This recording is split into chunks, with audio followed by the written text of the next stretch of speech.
Vamos a mais um pós-jogo do canal Thiago Tosta. E antes de mais nada, peço que vocês curtem, compartilhem, comentem, espalhem para geral, porque aqui a galera tem moral, aqui todos têm vez. Bom, vamos analisar a derrota para o Corinthians por 3-2. Um jogo que o Vasco foi pressa fácil, previsível. É preciso ser osso. A média de pontos do Fernando Diniz é péssima, é horrorosa. Se continuar abraçado com ele, o Vasco vai cair. Se não é que há um plano justamente de Vasco ser rebaixado, porque você não vê senso de urgência da diretoria contratar alvos certos para corrigir a rota. A 77 pode ter com todas as críticas do mundo, mas em 2023 acertou um alvo. Chegou o Vaeste, aliás, se estou jogando o Vaeste pra merda, vocês sabem, né, que eu tenho falado isso aqui. O primeiro tempo acabou com a tese de alguns defensores que o problema no time era o Vaete. Muitos são analistas de resultados, né? E aquele 6-0, muitos, como o Vaete estava suspenso, a gente não sabe como seria a atuação do Vasco se o Pirata estivesse em campo, lá no Morumbi, mas muitos se apegam nisso para dizer que o Vaete era o responsável, né, o time jogar mal.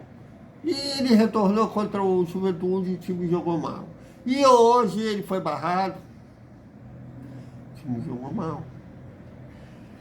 Não é o Vaete, não, o problema não era um 9 de referência. Contra o Santos não jogou, não teve um 9 de referência. Teve um falso 9, que era o Nuno, e isso deu liberdade para tanto o DVD quanto o Coutinho ficar trocando posição. Hoje eles fizeram isso, mas não surtiu efeito algum, porque o técnico Fernando Diniz é um técnico de uma nota só. É como aquele regente musical, maestro musical, só sabe tocar uma nota. Eu sei que tem uma parte da imprensa que tem uma verdadeira paixão pelo Fernando Diniz, porque tem uma parte da imprensa que tem um complexo de vira-lata, né? Aquele Barcelona, do Guardiola, muita gente gosta daquele Barcelona, eu mesmo gosto daquele Barcelona, mas para aquele tipo de esquema funcionar, você tem que ter peças muito acima da média. Aquele Barcelona praticamente foi o elenco da seleção espanhola campeã do mundo de 2010. Com exceção do Messi, do Neymar, que são argentinos e brasileiros respectivamente. Mas tem esse complexo de vira-lata que adora o Fernando Diniz. Fora o Fluminense, campeão da Libertadores de 2023, você vê que em outros times não funcionou esse esquema em termos de títulos. Aliás, as médias dos últimos times deles, inclusive do Fluminense em 2024, no ano seguinte, na Libertadores, foi. E ele, mesmo que um jogo pedia uma mudança de postura da equipe, de uma outra forma de jogar, ele continua abraçado com aquele esquema. Vai morrer abraçado com uma única confecção. Então não é o Vaeste o problema. O Vaeste funcionar, a bola chega nele.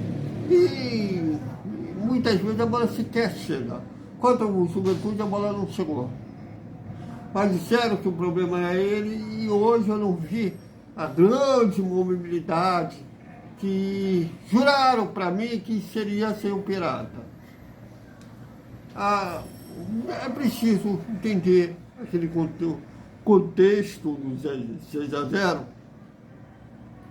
o Santos foi para o jogo subestimando o Vasco.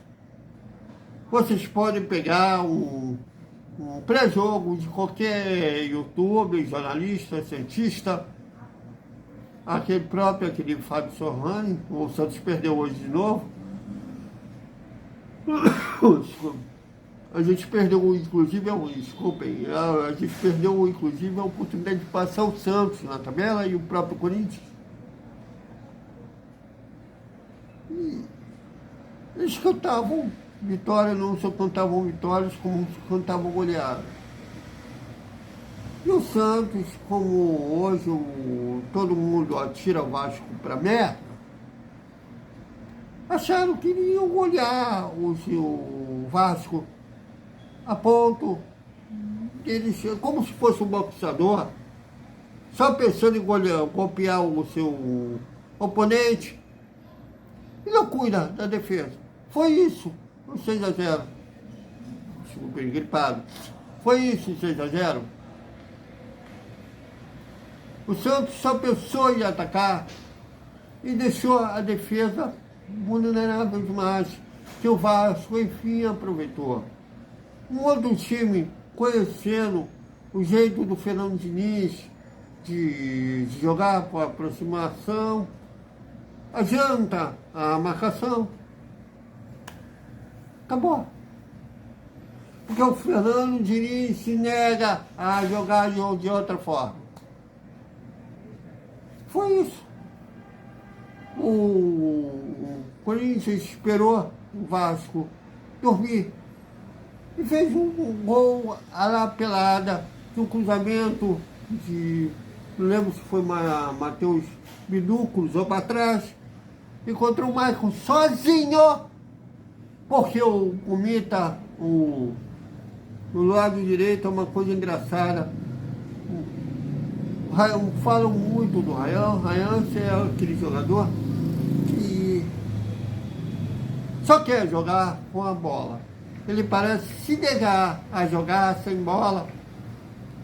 Ele não faz um trabalho que o Gabriel Peck fazia, que atacava e ajudava na recomposição com a mesma velocidade. Então o Mita fica sozinho ali, como acontece com o Paulo Henrique também. E já vou falar da teoria que está tendo com o Paulo Henrique, que ele ficou sem saber quem iria marcar. Nisso ele parecia igual criança, unite, que salameme, o senhor estava pensando que ele iria marcar, cruzado para trás. E o Maicon, sozinho,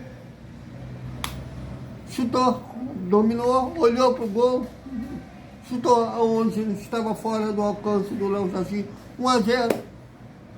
E o time continuou.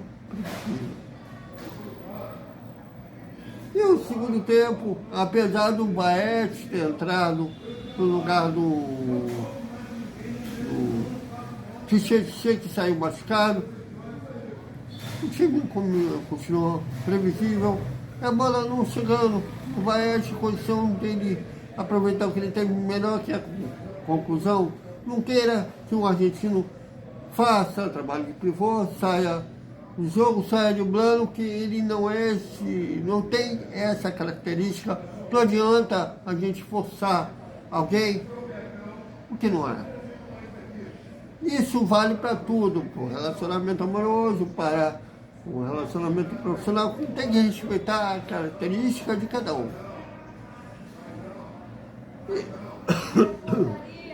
No segundo tempo, continuou assim também, mas o Vasco ganhou de presente, um pênalti. Eu não lembro qual era o zagueiro do Corinthians, uma bola pelo alto, meteu a mão imprudente na bola, que precisou mostrar o árbitro para ele marcar o pênalti. O Vaes converteu.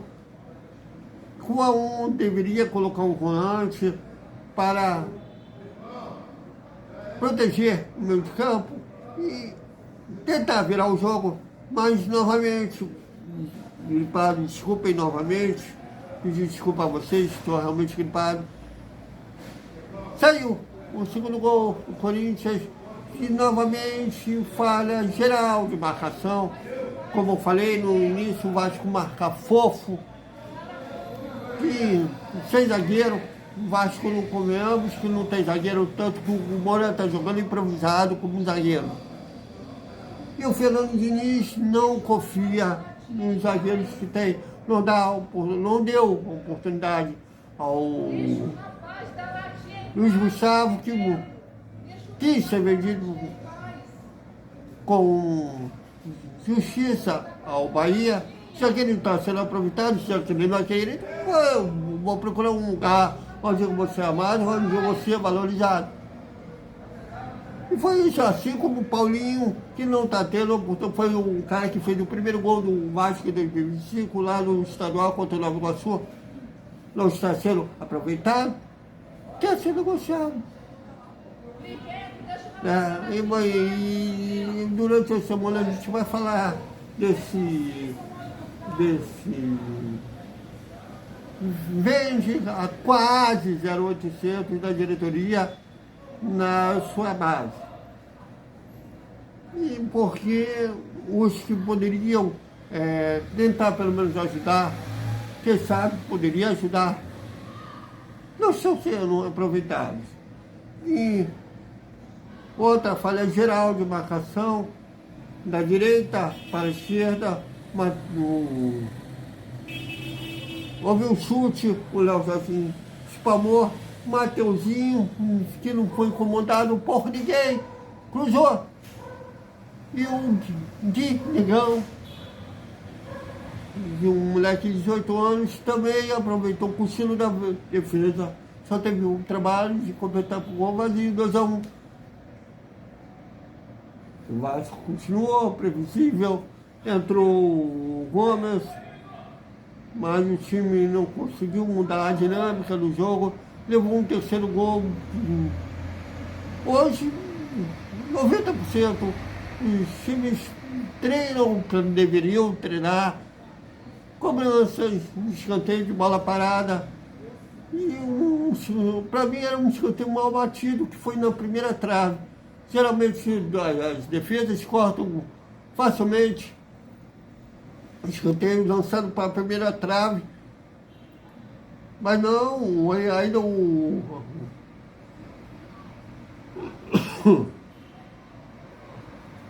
Henrique subiu sozinho entre o Freitas e o Piton